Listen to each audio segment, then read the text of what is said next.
Bismillahirrahmanirrahim. Şu an depremin ikinci yıl dönümündeyiz. 50 binden fazla canımızı yitirdik. Rabbim yitirmiş olduğumuz tüm canlarımıza rahmet eylesin. Belki depremden dolayı hala tedavi gören kardeşlerimiz var. Rabbim onlara da acil şifalar versin. Deprem bölgesinde elhamdülillah 2 yıllık bir dönem içerisinde ciddi bir şekilde bir toparlanma görüyoruz. Ve burada kardeşlerimiz artık kendi normal yaşamlarına döndüler.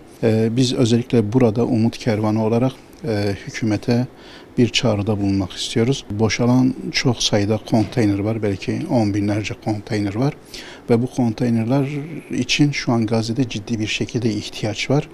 Boşalan bu konteynerlerin hızlı bir şekilde deniz yoluyla Gazze'ye ulaştırılması çağrısında bulunuyoruz. Bu gerçekten çok büyük bir ihtiyaç ve büyük bir açığı kapatacaktır. Çünkü deprem bölgesindeki ailelerimiz, depremzede kardeşlerimiz kendi sosyal konutlarına yerleştiler. 100 bine yakın yapılan konut var.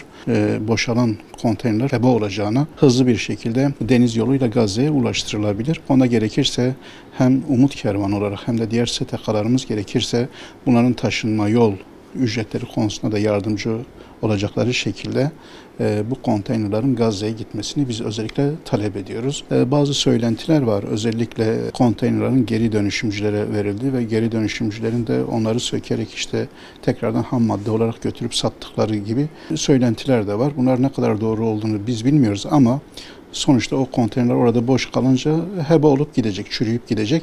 Ama şu an çok ciddi bir şekilde ihtiyaç var ve Gazze'deki kardeşlerimize biz onları ulaştırırsak belki de en güzel işi yapmış olacağız, en hayırlı işi yapmış olacağız. Bunu bizim değerlendirmemiz gerekiyor.